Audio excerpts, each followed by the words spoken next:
صل على سيدنا ومولانا محمد وعلى بسم اللہ الرحمن الرحیم۔ السلام علیکم ناظرین و سامعین کرام۔ پروگرام یاد الہی میں روزانہ عظیم ہستیوں کے تذکارے پاک کیے جاتے ہیں اور اس کے ساتھ ساتھ کچھ ایسے موضوعات پر گفتگو ہوتی ہے جن سے آپ کو رہنمائی حاصل ہوتی ہے۔ آج نبی کریم صلی اللہ علیہ وآلہ وسلم کے اسوہ کاملہ سے متعلق بات ہوگی۔ اس سے پہلے کتاب الشفاء سے آج کا وظیفہ، خواتین کے مسائل سے متعلق آج چند وظائف جو ہیں وہ بیان کیے جائیں گے۔ حیض کی کثرت کا روحانی علاج، اس کے لیے پہلا وظیفہ یہ ہے کہ اگر حیض کا خون اپنی میعاد سے زیادہ آتا ہو اور شدید تکلیف ہوتی ہو تو سورۃ الدہر یہ 29ویں پارے میں موجود ہے، اس کو پانی پر دم کر کے پلائیں، انشاءاللہ خون آنا بند ہو جائے گا۔ یہ جو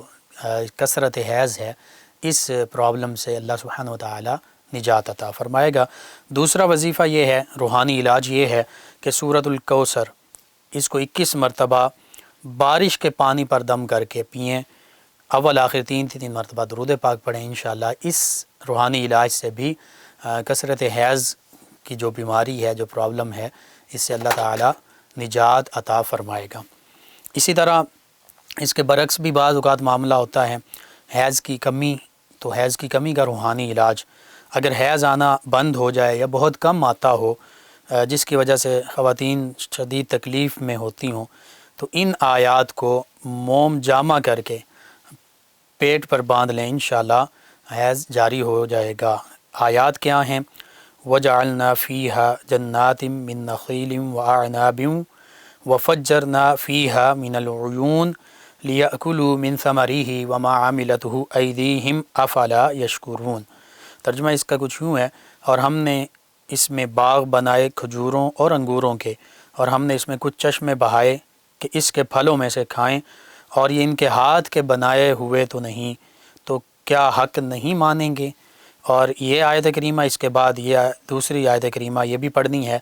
اولم یر الذین کفروا ان السماوات والارض کانتا رتقا ففتقناہما وجعلنا من الماء کل شیء حی افلا یؤمنون۔ اس کا ترجمہ یہ، کیا کافروں نے یہ خیال نہ کیا کہ آسمان اور زمین بند تھے تو ہم نے انہیں کھولا اور ہم نے ہر جاندار چیز پانی سے بنائی، تو کیا وہ ایمان نہیں لائیں گے؟ اسی طرح یہ کثرت حیض اور قلت حیض، یہ بندش حیض کے روحانی علاج، اس کے علاوہ حیض کی جملہ بیماریوں کا روحانی علاج، یعنی خواتین کی جتنی بھی بیماریاں ہیں ان کا روحانی علاج کیا ہے؟ صم بکم عمی فہم لا یرجعون، یہ سورہ بقرہ کی آیت مبارکہ ہے، دوسرے رکوع میں سورہ بقرہ کے پہلے پارے کے، صم بکم عمی فہم لا یرجعون۔ اب یہ کیسے اس کو معمول کا حصہ بنانا؟ اگر حیض کا خون زیادہ مقدار میں آتا ہو تو یہ آیت لکھ کر پیٹ پر باندھا جائے، اور اگر حیض کی کمی کی بیماری ہو تو پھر روزانہ 314 مرتبہ یہ آیت مبارکہ آب زمزم پر دم کر کے 11 دن تک آب زمزم کا پانی جو ہے، آب زمزم جو ہے، یہ پیا جائے۔ انشاءاللہ اللہ سبحانہ وتعالی نجات عطا فرمائے گا، شفا عطا فرمائے گا۔ جی ناظرین و سامعین، یہ جو بھی روحانی علاج آپ کو بتائے جاتے ہیں، آپ اپنے اعزا اقربا امت مسلمہ جن کو ضرورت ہے ان تک پہنچائیے۔ آپ کو ضرورت ہے، آپ ان کو معمول کا حصہ بنائیے۔ انشاءاللہ میرے، آپ کے، ہمارے بتانے سے اگر امت مسلمہ میں سے ہمارے کسی بھی بہن بھائی کا فائدہ ہوتا ہے، اللہ تعالیٰ اسے شفا عطا فرماتا ہے، تو یہ ہمارے لیے بھی انشاءاللہ دین و دنیا آخرت کی بھلائی اور فائدے کا باعث ہوگا، شفا کا باعث ہوگا، باعث نجات ہوگا۔ جی ناظرین و سامعین، نبی کریم رؤوف الرحیم علیہ الصلاۃ والتسلیم کائنات کی سب سے عظیم الشان ہستی، اور ایسی عظیم ہستی ہیں کہ آپ کی ہر ادا، آپ کا ہر طریقہ مبارکہ وہ برکتوں والا ہے، اور اس کو اللہ سبحانہ وتعالی نے ہمارے لیے مشعل راہ بنا دیا ہے، ہمارے لیے اسوہ کامل بنا دیا ہے، ہمارے لیے کمپلیٹ رول ماڈل بنا دیا ہے، اور نبی کریم صلی اللہ علیہ وآلہ وسلم وہ واحد ہستی ہیں کہ جن کی سیرت مبارکہ، جن کی حیات مبارکہ کا ہر لمحہ احادیث مبارکہ میں، سیرت کی کتابوں میں محفوظ ہو چکا ہے۔ یعنی نبی کریم صلی اللہ علیہ وآلہ وسلم اپنی انفرادی زندگی کیسے گزارا کرتے تھے، اب آپ کی حیات مبارکہ کے انفرادی زندگی کے گوشے کتنے خوبصورت اور نورانی تھے، نبی محتشم صلی اللہ علیہ وآلہ وسلم کی عائلی اور ازدواجی اور گھریلو زندگی کے گوشے کتنے پر نور تھے، اور ان گوشوں سے ہمیں یہ پتہ چلتا ہے، نبی رحمت صلی اللہ علیہ وآلہ وسلم کے معمولات مبارکہ، سنن مبارکہ سے یہ پتہ چلتا ہے کہ پیارے آقا کریم صلی اللہ علیہ وآلہ وسلم اپنی انفرادی زندگی کیسے گزارا کرتے تھے، حتیٰ کہ آپ کی حیات مبارکہ صرف انفرادی نہیں تھی، صحابہ کرام علیہم الرضوان آپ سے فیض یاب ہوا کرتے، ازواج مطہرات رضی اللہ عنہم جو مومنوں کی مائیں ہیں، وہ گھر میں نبی رحمت صلی اللہ علیہ وآلہ وسلم کی محبت سے اور پر نور جو معمولات مبارکہ ہوتے ان سے فیض یاب ہوا کرتی۔ نبی رحمت صلی اللہ علیہ وآلہ وسلم کے شہزادے شہزادیاں، نواسے نواسیاں، انہوں نے پیارے آقا و مولا صلی اللہ علیہ وآلہ وسلم کا قرب پایا، تو نبی کریم صلی اللہ علیہ وآلہ وسلم کا یہ فیضان سب تک پہنچا۔ پھر اجتماعی طور پر اگر دیکھا جائے، پیارے آقا کریم صلی اللہ علیہ وآلہ وسلم کے حیات مبارکہ کے کئی پہلو ہیں۔ آپ مسجد نبوی کے امام بھی ہیں، سبھی مسلمانوں کے، تمام کائنات کے پیشوا بھی ہیں، رہبر و رہنما بھی ہیں۔ وہ حیات مبارکہ کا ایک گوشہ وہ بھی ہمارے سامنے ہے۔ آپ معلم انسانیت بھی ہیں، وہ پہلو بھی ہمیں مد نظر رکھنا چاہیے۔ یعنی زندگی کے جس شعبے کا آپ ذکر کر لیجئے، پیارے آقا کریم صلی اللہ علیہ وآلہ وسلم کی حیات مبارکہ سے ہمیں اس پہلو کے بارے میں مکمل رہنمائی حاصل ہوتی ہے۔ اگر کوئی عالم دین ہیں، کوئی معلم ہیں، کوئی امام اور پیشوا ہیں، پیارے آقا کریم صلی اللہ علیہ وآلہ وسلم کی سیرت مبارکہ اس حوالے سے مشعل راہ ہے کہ نبی رحمت صلی اللہ علیہ وآلہ وسلم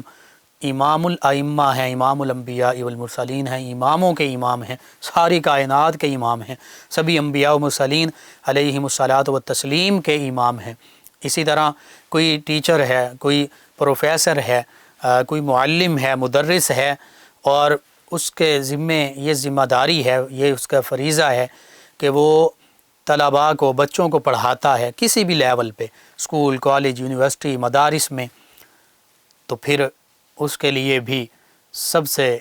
بڑا عملی نمونہ جو ہے وہ پیارے آقا کریم صلی اللہ علیہ وآلہ وسلم کی ذات بابرکات ہے۔ نبی کریم صلی اللہ علیہ وآلہ وسلم مسجد نبوی میں تشریف فرما ہیں تو آپ مدرس بھی ہیں، آپ معلم بھی ہیں، آپ امام بھی ہیں، آپ مصلح بھی ہیں، آپ ریفارمر بھی ہیں، لوگوں کی اصلاح بھی فرما رہے ہیں۔ ہزاروں لوگوں کے بھی تعداد میں وفود آیا کرتے ہیں، ان کی بھی اصلاح فرماتے ہیں۔ اور نبی رحمت صلی اللہ علیہ وآلہ وسلم شارع بھی ہیں، یعنی آپ شریعت کے قوانین بنانے والے بھی ہیں اور شریعت کو لاگو کرنے والے بھی ہیں۔ اس حوالے سے آج ہم دیکھتے ہیں کہ لوگ یا حکومتیں قوانین بنانا چاہتی ہیں تو آپ صلی اللہ علیہ وآلہ وسلم کے قوانین کو فالو کر سکتی ہیں۔ نبی کریم صلی اللہ علیہ وآلہ وسلم تمام انسانیت کے لیے رحمت بھی ہیں، تمام انسانوں کو ان کے رائٹس، ان کے حقوق بھی عطا فرمانے والے ہیں۔ تو آج چاہے ایک انسان ہے، ایک آرگنائزیشن ہے، ایک ملک ہے، حتیٰ کہ پوری دنیا کا کوئی پلیٹ فارم ہے، وہ انسانوں کے لیے کچھ کرنا چاہتے ہیں، وہ چاہتے ہیں کہ انسانوں کو ان کے حقوق ملیں، تو پیارے آقا و مولا صلی اللہ علیہ وآلہ وسلم کی سیرت مبارکہ سے اور آپ نے جو انسانوں کے حقوق دیے ان سے روشنی اور رہنمائی حاصل کر سکتے ہیں۔ نبی رحمت صلی اللہ علیہ وآلہ وسلم میدان جہاد میں ہیں، میدان کارزار میں ہیں تو آپ سپہ سالار ہیں، آپ جرنیل ہیں، آپ کمانڈر ہیں۔ تو آج کوئی جرنیل، کوئی کمانڈر، کوئی سپہ سالار یہ دیکھنا چاہتا ہے کہ جنگ کے ضابطے اور قوانین کیا ہونے چاہیے، جنگ کن حالات میں لڑی جانی چاہیے، اور جنگ میں فتح حاصل کرنے کا درست طریقہ کیا ہے، اور جنگ میں دشمن جو آپ پر جنگ مسلط کر رہا ہے اس کے ساتھ وہ جنگ کیسے لڑنی ہے۔ تو آج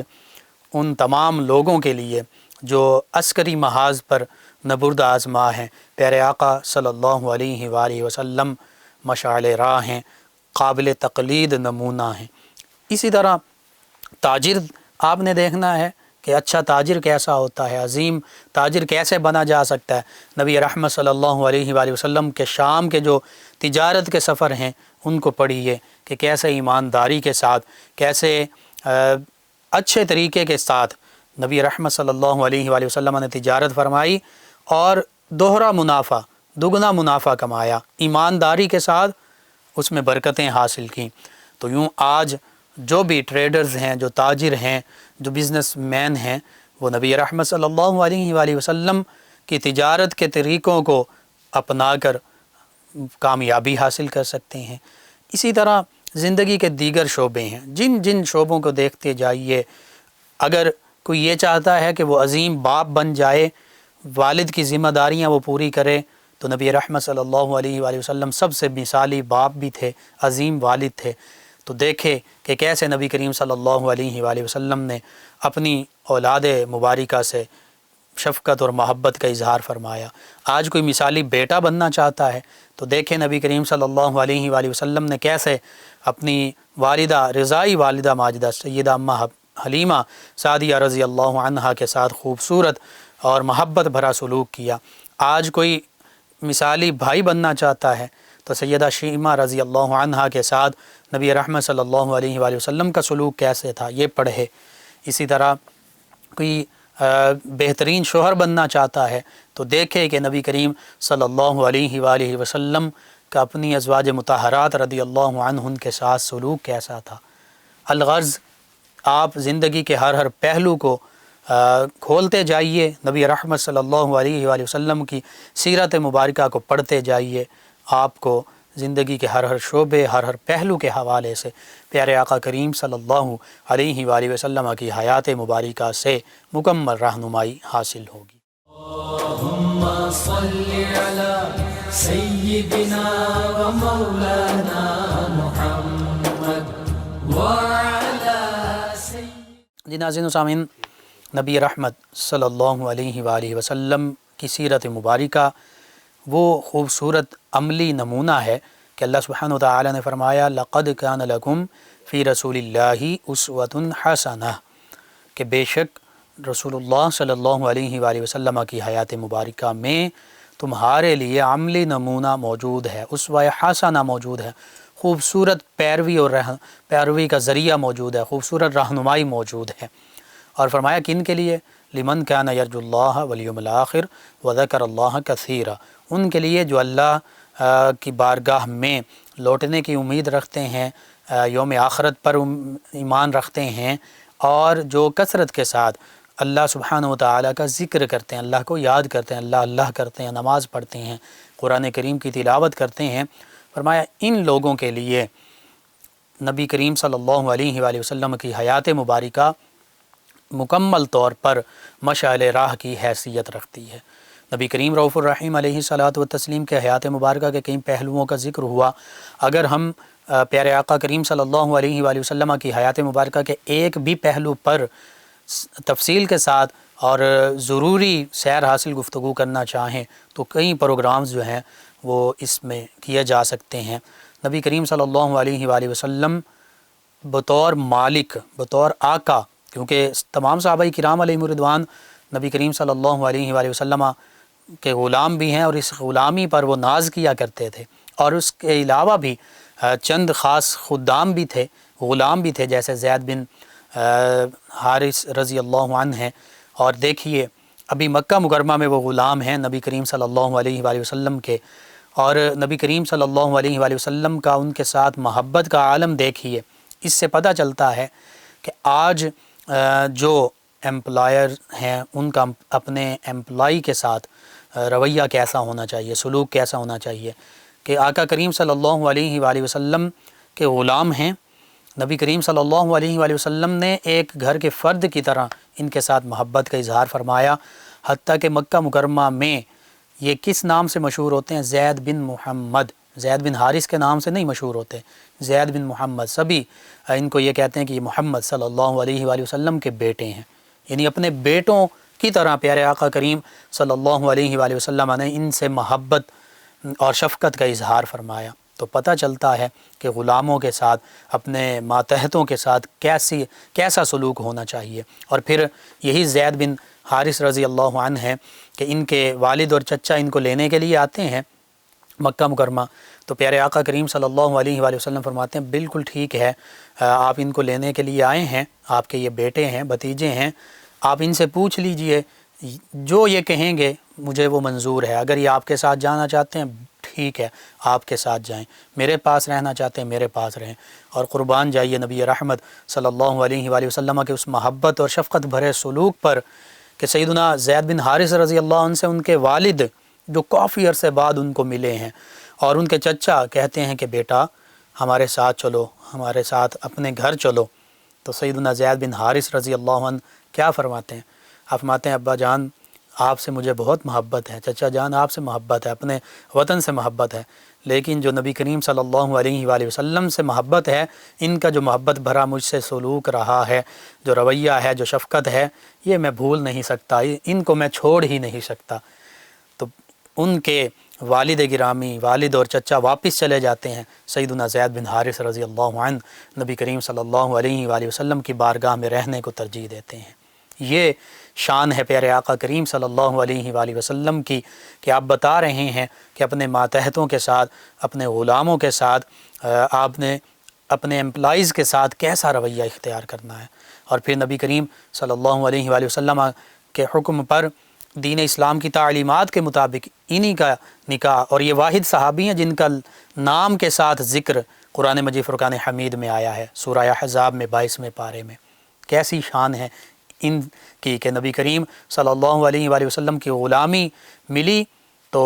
قرآن پاک میں بھی ان کے تذکرے ہو رہے ہیں، اللہ کے پیارے حبیب بھی ان سے محبت فرما رہے ہیں۔ ہاں اگرچہ بعد میں اللہ ہی کے حکم کے مطابق انہیں زید بن حارث ہی کہا جانے لگا، کیونکہ اللہ نے حکم فرما دیا کہ جو بیٹا ہو یا بیٹی ہو کسی کی بھی، وہ اپنے باپ کے نام ہی سے پکاری جائے، اسے کسی اور کے نام کے ساتھ نہ پکارا جائے۔ بہرحال یہی زید بن حارث رضی اللہ عنہ ہیں کہ قریش کی نبی رحمت صلی اللہ علیہ وآلہ وسلم کی غالباً چچا زاد ہیں، سیدہ زینب بنت جحش رضی اللہ عنہ، ہاں انہی سے ان کا نکاح ہوا، پہلا نکاح۔ تو پتہ چل رہا ہے کہ نبی کریم صلی اللہ علیہ وآلہ وسلم اور دین اسلام کی کتنی خوبصورت تعلیمات ہیں۔ بظاہر غلام ہیں، بظاہر ماتحت ہیں، لیکن اللہ سبحانہ و تعالیٰ کی نظر میں، اللہ کے پیارے حبیب صلی اللہ علیہ وآلہ وسلم کی نظر میں کوئی فرق روا نہیں رکھا جا رہا۔ اللہ کی بارگاہ میں اللہ کے حبیب اور دین اسلام کی تعلیمات کے مطابق تو ان اکرمکم عند اللہ اتقاکم، اللہ فرماتا تم میں تو عزتوں والا، سب سے زیادہ عزتوں والا، سب سے زیادہ تکریم والا، سب سے زیادہ شرف والا وہ نہیں کہ جس کے پاس زیادہ مال و دولت ہے یا جو بظاہر کہتا ہے کہ میرا بڑا حسب نسب ہے، نہیں، فرمایا تم میں سے اللہ کے نزدیک سب سے زیادہ عزت و تکریم والا وہی ہے جو سب سے زیادہ تقوی اور خشیت کا پیکر ہے، جو اللہ کے راستے پر اللہ کے پیارے حبیب صلی اللہ علیہ وآلہ وسلم کی تعلیمات پر عمل پیرا ہونے والا۔ اور یہی سیدنا زید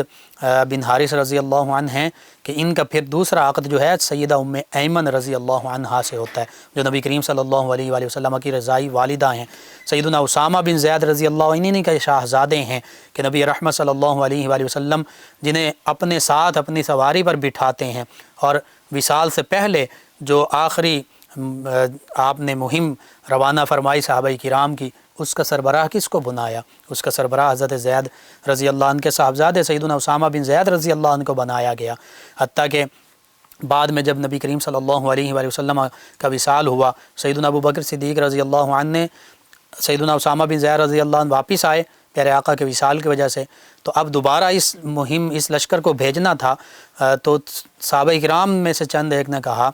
کہ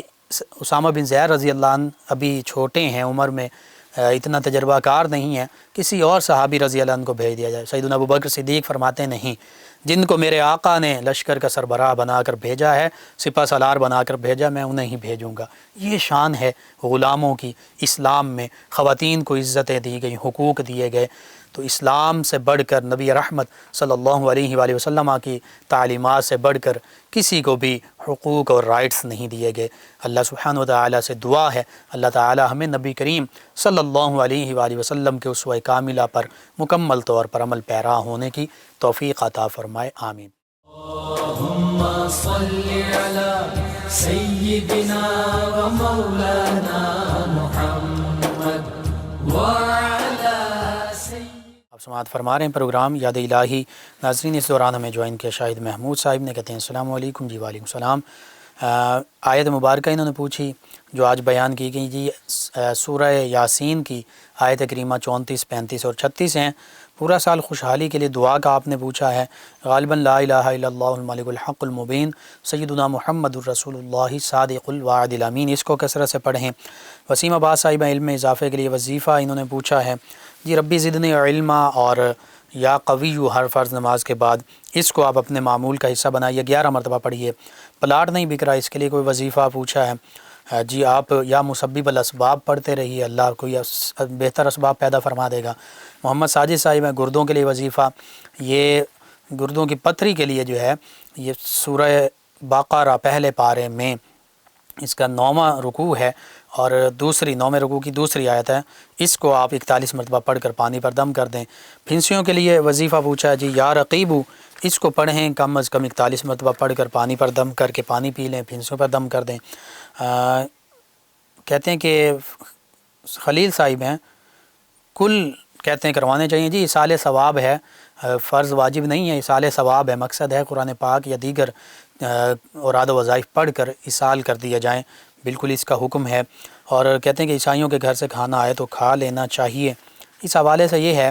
کہ اگر حلال چیزیں ہیں تو پھر کھائی جا سکتی ہیں، لیکن اگر شبہ ہو کہ اس میں کوئی ایسی چیز ہے جو ہمارے لیے حرام ہے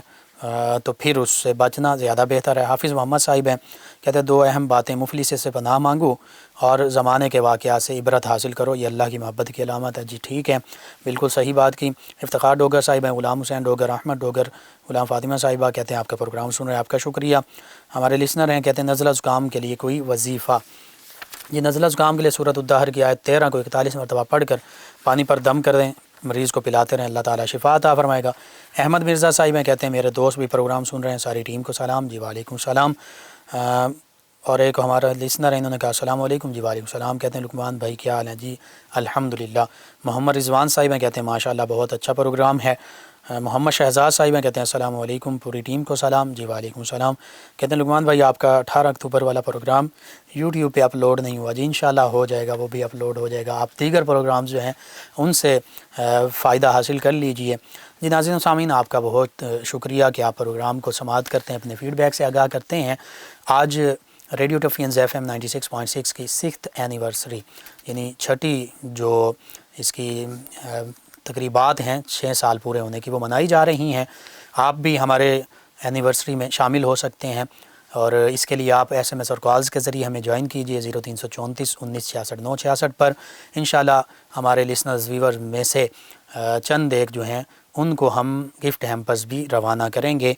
جو زیادہ سے زیادہ کالز اور SMS کریں گے۔ جی ناظرین سامعین، پروگرام کا وقت ختم ہو جاتا ہے، انشاءاللہ کل صبح دوبارہ آپ سے ملاقات ہوگی۔ پروگرام یاد الہی میں اپنے میزبان محمد لقمان رضا اور ہماری ٹیم کو اجازت دیجیے، اللہ نگہبان۔ اللہم صلی علی سیدنا و مولانا